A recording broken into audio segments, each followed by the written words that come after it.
माँ, अब मैं क्या करूँ? बाहर आऊँ या ना आऊँ? अरे बेटी, अभी तू बस यहीं पर बैठी रह। जब तक वो लोग तुझे बुलाएंगे नहीं, तुझे बाहर आना नहीं है। रूपाली ऐसा कहकर बाहर मेहमानों के पास चली जाती है। ये लीजिए, मैं आप सभी के लिए चाय लेकर आई हूँ। सभी लोग चाय के कप उठा लेते हैं। तभी शकुंतला कहती है, अरे बहन जी, मुझे तो लगा था कि चाय के कप तुम्हारी बेटी लेकर आएगी। अब ऐसे कहाँ है तुम्हारी बेटी? कहीं दिखाई नहीं दे रही। बुलाओ तो सही उसे। आखिर मैं भी तो देखूं मेरी होने वाली बहू कैसी लगती है। शकुंतला की बातें सुनकर रूपाली थोड़ी देर सोच में पड़ जाती है। क्या हुआ बहन जी? आपकी बेटी की तबीयत तो ठीक है ना? कोई परेशानी वाली बात है तो हमें आप बता दीजिए। नहीं नहीं, कोई परेशानी वाली बात नहीं है। मैं बुला देती हूँ अपनी बेटी को अभी। रूपाली तुरंत ही अपनी बेटी निशा को आवाज लगा देती है। निशा जैसे ही सभी मेहमानों के सामने आती है, सभी उसे देखते ही रह जाते हैं। अरे क्या यही है वो लड़की जिससे आप मेरे बेटे का रिश्ता करवाना चाहती हो? बहन जी, आपकी बेटी के हाथ कुछ ज्यादा ही बड़े हैं और मैं इतने बड़े हाथ वाली लड़की से अपने बेटे की शादी तो नहीं करवा सकती। पता नहीं आपकी बेटी घर के काम काज सही से करती होगी या नहीं। बहन जी, आप ये कैसी बातें कर रही हो? ऐसा कुछ नहीं है। मेरी बेटी के हाथ बेशक लंबे हैं, लेकिन वो घर के सारे काम कर लेती है। उसे सब कुछ आता है। अगर आपने मेरी बेटी से अपने बेटे की शादी करवा दी तो मेरी बेटी आपके पूरे घर को अच्छे से संभाल लेगी और सब लोग खुश रहेंगे। तभी शकुंतला का बेटा अमित कहता है, नहीं माँ, अगर आप एक बार को सोचते भी हो कि मैं इस लड़की से शादी कर लूं तो नहीं, ऐसा नहीं हो सकता। मैं इस लड़की से शादी नहीं करूंगा। अरे जरा सोचो, अगर ये लड़की मेरे साथ चलेगी तो कैसा लगेगा? सब लोग मेरी बेइज्जती करेंगे। चलिए, बहुत हुआ, अब यहाँ से चलते हैं। अमित इस प्रकार से बेचारी निशा की बहुत ज्यादा बेइज्जती करके वहाँ से चला जाता है, जिसके चलते निशा और रूपाली भी कुछ नहीं कर पाते। निशा बहुत उदास हो जाती है और अपने कमरे में चली जाती है, जहाँ सभी मेहमानों के जाने के बाद रूपाली अपनी बेटी से मिलने उसके कमरे में आती है और कहती है, तुम परेशान क्यों होती हो?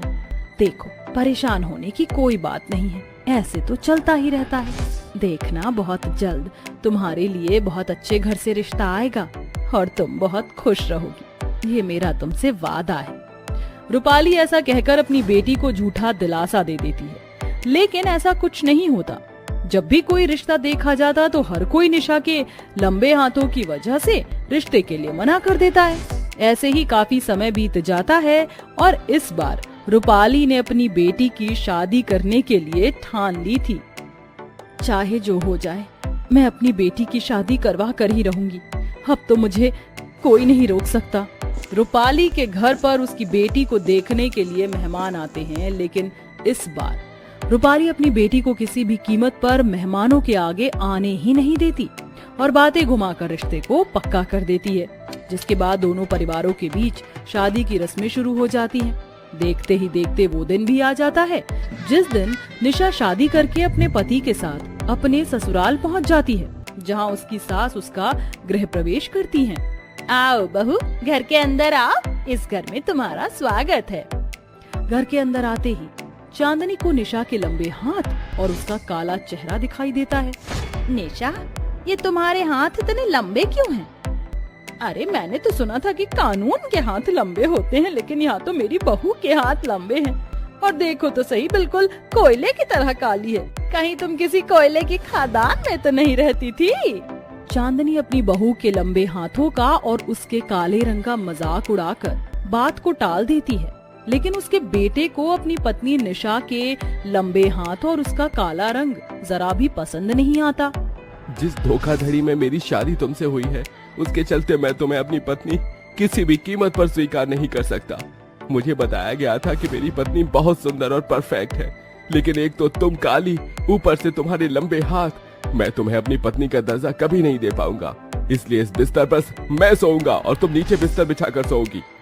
पहले दिन से ही दोनों पति पत्नी एक दूसरे से अलग अलग सोना शुरू कर देते हैं। ये सब देखकर बेचारी निशा को बहुत दुख होता है, लेकिन अब वह कुछ कर नहीं सकती थी। इसी के चलते कुछ समय बीत जाता है और अब युवराज निशा से छोटी मोटी बातों पर भी लड़ने झगड़ने लगता है। कभी मेरा पर्स मेरी सही जगह पर नहीं होता, तो कभी मेरा लैपटॉप कहीं और होता है। अरे तुमने क्या ठेका ले रखा है मेरी हर एक चीज को छूने का? आइंदा अगर तुमने मेरी किसी भी सामान को हाथ लगाया तो मुझसे बुरा कोई नहीं होगा। आप ये कैसी बातें कर रहे हो? मैं आपकी पत्नी हूँ और आपकी सभी चीजों का ध्यान रखना मेरा कर्तव्य है। किसने बोला कि तुम मेरी पत्नी हो? कान खोलकर मेरी बात सुन लो, तुम मेरी पत्नी नहीं हो और अब चली जाओ मेरी नजरों के सामने से। मैं तुम्हें देखना भी नहीं चाहता। युवराज निशा को अपने पास से भगा देता है। उसी रात वह एक बहुत सुंदर और गोरी लड़की से शादी करके उसे घर ले आता है। ये तूने क्या किया? तेरी तो पहले ही एक शादी हो चुकी है और अब तू दूसरी शादी करके घर पर एक और बहू ले आया। हाँ माँ, मैं तनीषा से बहुत प्यार करता हूँ। कम से कम तनीषा आपकी पसंद की लड़की से खूबसूरत तो है और ये मेरे साथ चलती हुई अच्छी भी लगेगी। जिससे आपने मेरी शादी करवाई है उसके साथ तो मैं एक पल भी खड़ा नहीं हो सकता। ये सुनकर निशा अपने दिल पर पत्थर रखकर अपनी गोरी सौतन का स्वागत करती है और उसका अच्छे से गृह प्रवेश भी करती है। आओ, तुम्हारा इस घर में स्वागत है। चलो, कोई तो है जिसे इस घर के अंदर उसकी सही जगह मिलेगी। गृह प्रवेश के बाद बेचारी निशा रोते हुए अपने कमरे में पहुंच जाती है। उसे बहुत दुख होता है। वहीं तनीषा बहुत ज्यादा घमंडी लड़की थी। उसे अपनी खूबसूरती का बहुत घमंड था। अरे, तुम यहाँ मेरे कमरे में क्या कर रही हो? ये मेरा और युवराज का कमरा है। चलो यहाँ से बाहर निकलो। और सुनो, जाने से पहले मेरे थोड़े पैर दबा के जाना। मेरे पैरों में बहुत दर्द हो रहा है। जैसे ही निशा अपने लंबे काले हाथों से तनीषा के पैर दबाने वाली होती है, तभी तनीषा उसे कहती है, छी छी छी छी, दूर रखो अपने ये गंदे काले हाथ। मेरे शरीर को छूने की जरूरत नहीं है, वरना मेरा शरीर भी तुम्हारी तरह काला हो जाएगा। और चली जाओ यहाँ से, तुम्हारी गंदी शक्ल कोई देखना भी नहीं चाहेगा।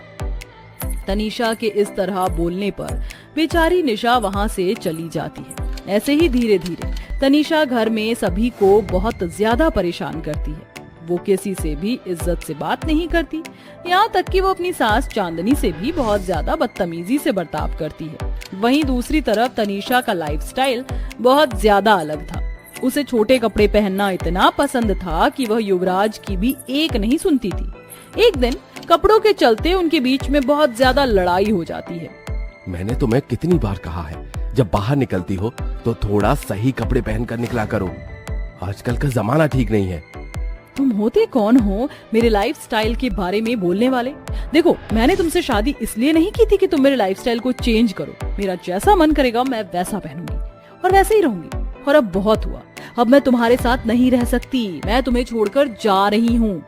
तनीषा उसी दिन युवराज को छोड़कर चली जाती है। युवराज को इसका बहुत ज्यादा दुख होता है। वो अपने कमरे में रो रहा होता है। तभी वहाँ निशा आती है और युवराज को संभालने की कोशिश करती है।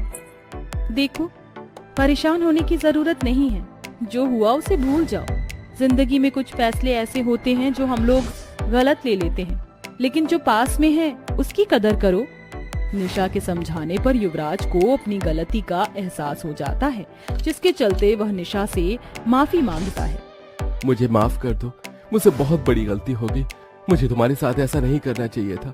तुम दिल की कितनी साफ हो और इतना कुछ होने के बाद भी तुमने मेरा साथ नहीं छोड़ा। लेकिन मेरी पसंद की लड़की 1 मिनट में मुझे छोड़कर चली गई। जो हुआ उसे भूलकर अब एक नई शुरुआत करते हैं। युवराज अपनी गलती का पछतावा करता है और निशा के साथ एक नई जिंदगी की शुरुआत करता है, जिसके बाद निशा और युवराज दोनों एक साथ खुशी खुशी रहने लगते हैं।